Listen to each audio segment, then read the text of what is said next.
आज हम बाइबल की 7 चेतावनियों पर चर्चा करने जा रहे हैं जो हर मसीही के लिए जानना और समझना बेहद जरूरी है। क्या आप जानते हैं कि ये चेतावनियां सिर्फ हमें जीवन के खतरों से आगाह नहीं करती, बल्कि सही रास्ता दिखाने का भी काम करती हैं। अगर आप भी अपने जीवन में संघर्षों और परेशानियों का सामना कर रहे हैं और बाइबल की गहरी शिक्षा से मार्गदर्शन पाना चाहते हैं, तो यह वीडियो आपके लिए ही है। क्या आप तैयार हैं जानने के लिए वो 7 चेतावनियां जो आपके जीवन को पूरी तरह बदल सकती हैं? आइए शुरू करते हैं। तो पहला है, परमेश्वर को प्राथमिकता न देना। जब हम अपने जीवन में परमेश्वर को सर्वोच्च स्थान नहीं देते, तो हम अनजाने में खुद को आध्यात्मिक संकट की ओर धकेल रहे होते हैं। बाइबल हमें स्पष्ट रूप से यह सिखाती है कि परमेश्वर को हमारे जीवन का केंद्र होना चाहिए। मत्ती 6:33 हमें याद दिलाता है, पहले तुम परमेश्वर के राज्य और उसकी धार्मिकता की खोज करो, तो ये सब वस्तुएं तुम्हें दी जाएंगी। यह आयत सिर्फ एक सामान्य निर्देश नहीं है, बल्कि एक शक्तिशाली सच्चाई है जो हमारे जीवन की नींव होनी चाहिए। कई बार हम अपने दैनिक जीवन में व्यस्त हो जाते हैं।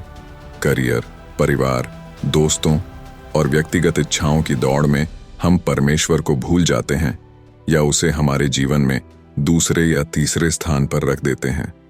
हम सोचते हैं कि बाकी चीजों का पहले ध्यान रखना जरूरी है, फिर बाद में परमेश्वर के लिए समय निकालेंगे। लेकिन ऐसा करते हुए हम अनजाने में खुद को एक ऐसे रास्ते पर ले जाते हैं जहां आध्यात्मिक शांति खो जाती है। हमारी आत्मा परमेश्वर से जुड़ने की भूखी रहती है, और जब हम उसे प्राथमिकता नहीं देते, तो जीवन में असंतोष, तनाव और चिंता बढ़ने लगते हैं। परमेश्वर को प्राथमिकता देना केवल चर्च जाना या प्रार्थना करना नहीं है। इसका मतलब है कि हमारे हर निर्णय, हर विचार और हर क्रिया में परमेश्वर को सबसे आगे रखना। हम अपने दिन की शुरुआत परमेश्वर के साथ करें और हर चुनौती, हर उपलब्धि में उसे धन्यवाद दें। जब हम ऐसा करते हैं, तब हम न केवल आशीर्वाद प्राप्त करते हैं, बल्कि एक नई दृष्टि भी पाते हैं जो हमें हर परिस्थिति में शांति और सही दिशा दिखाती है। यह चेतावनी हमें यह समझाने के लिए है कि अगर हम अपने जीवन में परमेश्वर को सर्वोच्च स्थान नहीं देंगे, तो बाकी सब चीजें चाहे जितनी भी महत्वपूर्ण दिखें, वे हमें सच्चा संतोष और शांति नहीं दे पाएंगी। परमेश्वर के बिना जीवन अधूरा है, और यह अधूरापन ही अंततः हमें आध्यात्मिक पतन की ओर ले जा सकता है। अब अपने जीवन का एक गंभीर मूल्यांकन करें। क्या आप अपने जीवन में परमेश्वर को पहले स्थान पर रखते हैं, या आपकी प्राथमिकताएं कहीं और चली गई हैं? ये सवाल खुद से पूछें और जवाब ईमानदारी से दें। अब चलते हैं दूसरी चेतावनी की ओर, घमंड से बचना। बाइबल में नीति वचन 16:18 बहुत सटीक रूप से कहता है, अभिमान के बाद विनाश आता है और घमंड के बाद पतन। यह वाक्य केवल शब्द नहीं है, बल्कि एक गहरा सत्य है। घमंड एक ऐसा जाल है जो धीरे धीरे हमारे अंदर घर करता है और हम इसे पहचान भी नहीं पाते। यह हमें लगने लगता है कि हम दूसरों से बेहतर हैं, कि हमें किसी की आवश्यकता नहीं है, और यहां तक कि हम परमेश्वर पर भी निर्भर रहने से कतराने लगते हैं। जब घमंड हमारे दिल में जगह बना लेता है, तो यह हमें परमेश्वर से दूर कर देता है। हम अपने निर्णयों पर घमंड करने लगते हैं, अपने ज्ञान और शक्तियों पर भरोसा करने लगते हैं, और भूल जाते हैं कि परमेश्वर ही हमारे जीवन का सच्चा मार्गदर्शक और आशीर्वाद देने वाला है। नीति वचन में दी गई यह चेतावनी केवल व्यक्तिगत स्तर पर ही नहीं, बल्कि हमारे पूरे जीवन और रिश्तों को प्रभावित कर सकती है। घमंड का एक और खतरनाक पहलू यह है कि यह हमें अंधा बना देता है। जब हम अपने अहंकार में होते हैं, तो हमें दूसरों की जरूरत, उनकी भावनाएं, यहां तक कि उनकी मदद करने की आवश्यकता भी दिखाई नहीं देती। हम खुद को सर्वोपरि मानने लगते हैं, और यही वह बिंदु है जब विनाश का दरवाजा खुलता है। क्योंकि परमेश्वर घमंडियों के खिलाफ हैं, लेकिन विनम्र लोगों पर अपनी कृपा करते हैं। घमंड हमें आज्ञाकारिता और विनम्रता से दूर कर देता है। बाइबल में लिखा है कि परमेश्वर उन लोगों को आशीर्वाद देते हैं जो नम्र होते हैं, जो यह मानते हैं कि वे खुद से कुछ नहीं कर सकते और वे पूरी तरह से परमेश्वर पर निर्भर रहते हैं। यही सच्ची विनम्रता है, यह समझना कि हम केवल परमेश्वर के अनुग्रह से ही कुछ कर सकते हैं। लेकिन क्या हम जानते हैं कि घमंड हमारे दिल में कब जगह बना लेता है? शायद नहीं। यह बहुत सूक्ष्म होता है। हम अक्सर महसूस नहीं कर पाते कि हम अपने जीवन के छोटे छोटे फैसलों में भी घमंड दिखा रहे होते हैं।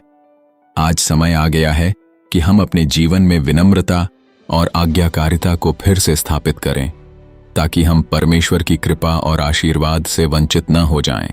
तीसरा है पाप में लिप्त रहना। रोमियो 6:23 में बाइबल स्पष्ट रूप से कहती है, पाप की मजदूरी मृत्यु है। ये वचन बहुत गहरा है और हमें सोचने पर मजबूर करता है कि पाप का असली परिणाम क्या हो सकता है। पाप केवल बाहरी क्रियाएं नहीं हैं, बल्कि वे आत्मा के लिए जहर की तरह हैं, जो हमें धीरे धीरे परमेश्वर से दूर करते जाते हैं। जब हम पाप में लिप्त होते हैं तो हम अपने भीतर एक दीवार खड़ी कर लेते हैं, जो हमें परमेश्वर की कृपा और प्रेम से अलग करती है। पाप का प्रभाव केवल हमारे वर्तमान जीवन तक सीमित नहीं है, बल्कि इसका असर हमारी आत्मा पर भी पड़ता है। पाप हमें आध्यात्मिक रूप से अंधकार में धकेलता है और हमें ऐसा महसूस कराता है कि हम परमेश्वर से बहुत दूर हो चुके हैं। यह आत्मिक मृत्यु की शुरुआत होती है, जहां हमारा दिल कठोर हो जाता है और हमारे अंदर के पवित्र विचार धीरे धीरे खत्म हो जाते हैं। बाइबल हमें बार बार चेतावनी देती है कि पाप से बचो, क्योंकि इसका अंतिम परिणाम विनाशकारी है। पाप की आदतें हमारे जीवन को नियंत्रित करने लगती हैं और हम महसूस भी नहीं करते कि हम उनके गुलाम बन गए हैं। चाहे वह झूठ बोलना हो, चोरी करना हो या कोई अन्य बुराई, यह सब हमें परमेश्वर से अलग कर देता है। अगर हम अपने जीवन में पाप को खुला छोड़ते हैं तो हम धीरे धीरे उस मार्ग पर चल पड़ते हैं जो आत्मिक मृत्यु की ओर ले जाता है। लेकिन याद रखें, जहां पाप है वहां परमेश्वर की कृपा भी है।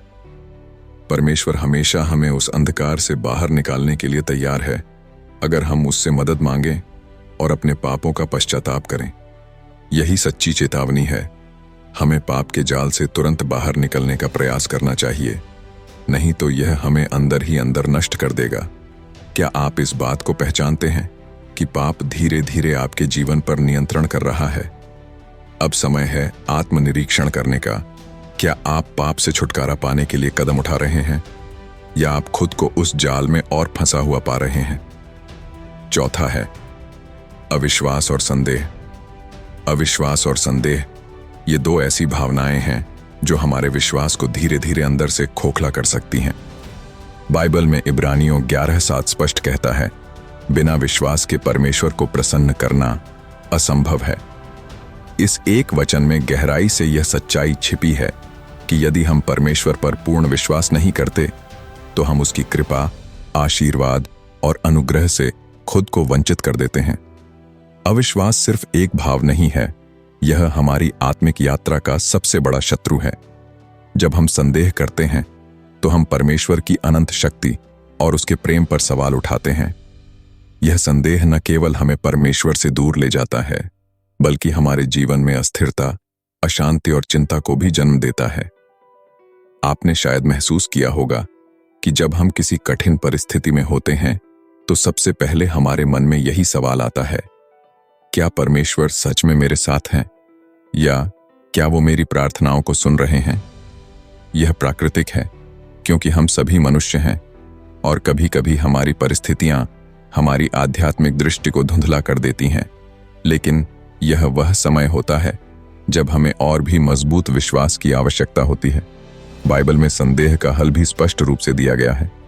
याकूब 1:6-7 कहता है, जो विश्वास से मांगता है वह संदेह न करे, क्योंकि जो संदेह करता है वह समुद्र की लहर के समान है, जो हवा से हिलती और उछलती रहती है। यह वचन हमें बताता है कि संदेह हमें एक अस्थिर स्थिति में डाल देता है।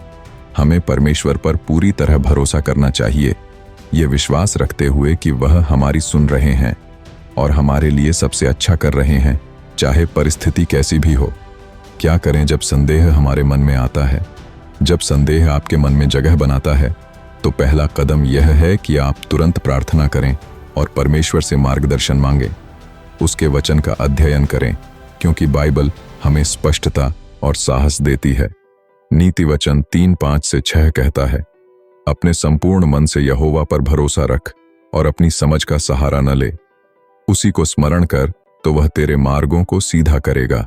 यह वचन हमें याद दिलाता है कि परमेश्वर पर भरोसा करने का अर्थ है अपनी स्वयं की बुद्धि और समझ को पीछे रखना और उसे हमारी दिशा तय करने देना। जब संदेह का बादल गहरा हो जाता है तो यह आपकी आत्मिक यात्रा में एक महत्वपूर्ण मोड़ हो सकता है। संदेह का आना एक अवसर हो सकता है जिससे हम अपने विश्वास को और मजबूत कर सकें। इसे चुनौती के रूप में देखें और अपने विश्वास को और गहरा करने के लिए इसे अवसर बनाएं। क्या आपके मन में भी कभी ऐसा संदेह आता है कि परमेश्वर आपके साथ हैं? क्या आप इस संघर्ष से जूझ रहे हैं? इसका समाधान बाइबल के पन्नों में ही छिपा है। विश्वास को संदेह से ऊपर उठाइए और देखिए कैसे परमेश्वर का प्रेम आपके जीवन में अद्भुत काम करता है। 5वीं चेतावनी है लालच और भौतिकवाद। लालच और भौतिकवाद आज के समाज में सबसे बड़ी चुनौतियों में से एक है। हर जगह हमें यह संदेश मिलता है कि जितना अधिक हमारे पास होगा उतना ही हम खुश और सफल होंगे। लेकिन क्या वास्तव में ऐसा है? बाइबल हमें साफ शब्दों में सिखाती है कि किसी का जीवन उसकी संपत्ति की बहुतायत से नहीं होता। लूका 12:15 में लिखा है, देखो और हर प्रकार के लोभ से बचो, क्योंकि किसी का जीवन उसकी संपत्ति की बहुतायत से नहीं होता। जब हम केवल धन, संपत्ति और भौतिक चीजों के पीछे भागते हैं तो यह लालच हमारे दिल में जगह बनाता है और हमें उन चीजों से भर देता है जो असल में हमारी आत्मा की भूख को शांत नहीं कर सकती। धन और संपत्ति का स्थान हमारे जीवन में तब खतरनाक हो जाता है जब हम इसे अपने जीवन का मकसद बना लेते हैं। यह लालच हमें परमेश्वर से दूर कर देता है क्योंकि हमारा ध्यान केवल सांसारिक चीजों पर केंद्रित हो जाता है। हमें यह सोचने का समय नहीं मिलता कि परमेश्वर हमें आत्मिक आशीर्वाद से भरना चाहते हैं जो असली संतोष और शांति लाते हैं। भौतिकवाद सिर्फ धन तक सीमित नहीं है। यह हर उस चीज में देखा जा सकता है जहां हम आत्मसंतुष्टि की तलाश में होते हैं।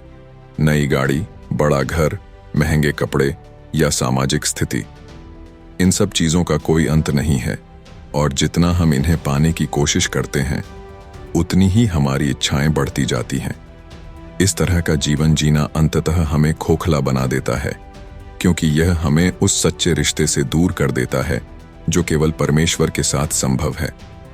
बाइबल हमें चेतावनी देती है कि हमें सांसारिक चीजों पर नहीं बल्कि परमेश्वर के अनुग्रह पर ध्यान देना चाहिए। मत्ती 6:19-21 में लिखा है, पृथ्वी पर अपने लिए धन इकट्ठा मत करो जहां कीड़ा और जंग उसे बिगाड़ते हैं, बल्कि स्वर्ग में अपने लिए धन इकट्ठा करो। यहां परमेश्वर हमें बता रहे हैं कि सच्चा खजाना वह है जो स्वर्ग में है, न कि धरती पर। आइए हम खुद से ये सवाल पूछें, क्या हम उस दौड़ में भाग रहे हैं जो कभी खत्म नहीं होती? क्या हम उस लालच में फंसे हैं जो हमारे दिल को कठोर और हमारी आत्मा को खाली कर देता है? क्या हम अनजाने में भौतिक चीजों की तरफ इतना आकर्षित हो गए हैं कि परमेश्वर को भूल बैठे हैं? इस चेतावनी को हमें गंभीरता से लेना चाहिए। अगर हम अपने जीवन में भौतिकवाद को प्राथमिकता देंगे तो हम परमेश्वर के उन आशीर्वादों को खो सकते हैं जो हमें आत्मिक रूप से समृद्ध कर सकते हैं। हमें अपनी प्राथमिकताओं को सही करना होगा और सांसारिक चीजों के बजाय परमेश्वर के अनुग्रह और उसके प्रेम पर ध्यान केंद्रित करना होगा। क्या हम अनजाने में भौतिक चीजों की तरफ इतना आकर्षित हो गए हैं कि परमेश्वर को भूल बैठे हैं? 6ठी चेतावनी है झूठ बोलना और धोखा देना। बाइबल हमें बार बार झूठ और धोखे से दूर रहने की चेतावनी देती है। प्रकाशित वाक्य 21:2-8 में यह स्पष्ट रूप से लिखा है, झूठे और धोखेबाज लोग आग की झील में फेंके जाएंगे। यह एक बेहद गंभीर चेतावनी है जो हमें दिखाती है कि परमेश्वर की दृष्टि में झूठ और धोखे का स्थान कहाँ है। यह हमें परमेश्वर से दूर विनाश की ओर ले जाता है। जब हम झूठ बोलते हैं या किसी को धोखा देते हैं तब हम केवल उस व्यक्ति का विश्वास नहीं तोड़ते बल्कि हम अपने स्वयं के आत्मिक विकास को भी नुकसान पहुंचाते हैं। झूठ एक ऐसा जाल है जिसमें फंसकर हम धीरे धीरे सत्य और ईमानदारी से दूर होते जाते हैं। झूठ से भले ही हमें कुछ समय के लिए लाभ या राहत मिल जाए, लेकिन यह स्थायी नहीं होता। इसका परिणाम हमेशा आत्मिक दरिद्रता, रिश्तों में दरार और मानसिक अशांति के रूप में होता है। आपने कभी महसूस किया होगा कि जब हम किसी को धोखा देते हैं या झूठ बोलते हैं तो मन में एक बेचैनी घर कर जाती है। वह बेचैनी परमेश्वर की आत्मा की ओर से होती है, जो हमें सही मार्ग पर वापस लाने की कोशिश कर रही होती है। धोखा और झूठ के पाप के परिणाम स्वरूप हमारा खुद पर विश्वास भी कमजोर हो जाता है। हम आत्मविश्वास से भी वंचित हो जाते हैं, क्योंकि अंदर ही अंदर हम जानते हैं कि हमने सत्य से मुंह मोड़ा है। झूठ बोलने से सिर्फ एक व्यक्ति के साथ ही नहीं, बल्कि पूरे समाज में विश्वास की कमी होती है। समाज का आधार विश्वास पर टिका होता है, और जब झूठ और धोखा इसका हिस्सा बनते हैं तो समाज बिखरने लगता है। इसलिए हमें यह चेतावनी याद रखनी चाहिए कि झूठ बोलना और धोखा देना न केवल व्यक्तिगत रूप से हानिकारक है, बल्कि यह पूरे समुदाय के लिए विनाशकारी हो सकता है। क्या हमने कभी सोचा है कि एक छोटा सा झूठ कैसे हमारे रिश्तों को कमजोर कर सकता है? क्या हमने किसी को धोखा देकर उनके विश्वास को चोट पहुंचाई है? अब समय आ गया है कि हम सत्य और ईमानदारी की ओर लौटें, ताकि हमारे संबंध और हमारा आत्मिक जीवन फिर से परमेश्वर के आशीर्वाद में खिल सके। 7वीं और आखिरी चेतावनी है क्षमा न करना। मत्ती 6:14-15 में हमें एक स्पष्ट चेतावनी दी गई है। यदि तुम मनुष्यों के अपराध क्षमा करोगे तो तुम्हारा स्वर्गीय पिता भी तुम्हारे अपराध क्षमा करेगा, परंतु यदि तुम मनुष्यों के अपराध क्षमा न करोगे तो तुम्हारा पिता भी तुम्हारे अपराध क्षमा न करेगा। इस आयत का गहराई से अध्ययन करने पर हमें यह समझ में आता है कि क्षमा का अर्थ केवल शब्दों में ही नहीं, बल्कि हमारे हृदय की स्थिति में भी है। जब हम किसी को क्षमा नहीं करते तो हम अपने दिल में एक बोझ रखते हैं। यह बोझ हमें मानसिक और आत्मिक रूप से कमजोर बनाता है। जैसे जैसे समय बीतता है, यह कड़वाहट हमारे मन में एक दीवार खड़ी कर देती है, जो हमें दूसरों से और खासकर परमेश्वर से दूर कर देती है। हम सोच सकते हैं कि हम जिस व्यक्ति को क्षमा नहीं कर रहे हैं वह हमारे जीवन में प्रभाव डाल रहा है, लेकिन सच्चाई यह है कि हमारा अविश्वास और नाराजगी केवल हमारे लिए हानिकारक है। ध्यान दें कि मसीह ने हमें कैसे क्षमा किया। उसने हमारे पापों के लिए क्रूस पर अपने प्राणों की बलि दी। यह अद्भुत उदाहरण हमें यह सिखाता है कि हमें भी दूसरों को उसी तरह क्षमा करना चाहिए। जब हम क्षमा करते हैं तो हम न केवल अपने दिल को हल्का करते हैं, बल्कि हम परमेश्वर के अनुग्रह को अपने जीवन में आमंत्रित करते हैं। क्या आपके दिल में किसी के प्रति नाराजगी या कड़वाहट है? क्या आप उन क्षणों को याद करते हैं जब आपने किसी को क्षमा करने का प्रयास किया था, लेकिन अंत में असफल रहे? यह समय है कि हम क्षमा करने का संकल्प लें। आज ही इस क्षमा की प्रक्रिया की शुरुआत करें। अपने दिल को खोलें और उन लोगों को क्षमा करें जो आपकी खुशी और शांति को प्रभावित कर रहे हैं। यह न केवल आपके लिए, बल्कि आपके आसपास के लोगों के लिए भी शांति लाएगा। क्षमा की शक्ति को पहचानें और जानें कि यह आपके जीवन को कैसे बदल सकती है। आज आपने बाइबल की 7 महत्वपूर्ण चेतावनियों के बारे में जाना, जो न केवल हमारे जीवन को सही दिशा में ले जाने के लिए आवश्यक हैं, बल्कि हमें आध्यात्मिक मजबूती और परमेश्वर की निकटता का अनुभव भी कराती है। हर चेतावनी हमें सिखाती है कि कैसे हम अपनी दिनचर्या में धार्मिकता, विश्वास और क्षमा को स्थान दें, ताकि हम अपनी आत्मिक यात्रा में आगे बढ़ सकें। याद रखें, ये चेतावनियां सिर्फ शब्द नहीं हैं, ये हमारे जीवन को सुधारने और परमेश्वर के प्रति हमारी प्रतिबद्धता को मजबूत करने का एक मार्गदर्शन है। जब हम इन शिक्षाओं को अपने दिल में जगह देते हैं और उन्हें अपने जीवन में लागू करते हैं, तो हम परमेश्वर की आशीर्वाद और अनुग्रह का अनुभव करने लगते हैं। यदि आपको यह वीडियो पसंद आया है और आपने इससे कुछ नया सीखा है, तो हम आपसे अनुरोध करते हैं कि हमारे चैनल को सब्सक्राइब करें। आपकी एक सदस्यता हमें और अधिक प्रेरित करती है, ताकि हम और भी ऐसे ज्ञानवर्धक और आध्यात्मिक सामग्री आपके लिए लाते रहें। इसे अपने दोस्तों और परिवार के साथ साझा करें, क्योंकि यह संदेश हर किसी तक पहुंचने का हकदार है। हमें कमेंट्स में बताएं कि आप अगले वीडियो में कौन सा विषय देखना चाहते हैं। आपकी राय हमारे लिए बेहद महत्वपूर्ण है और हम आपके विचारों का इंतजार कर रहे हैं। आपका समय देने के लिए धन्यवाद। हम आशा करते हैं कि आप अपनी आध्यात्मिक यात्रा में आगे बढ़ते रहें।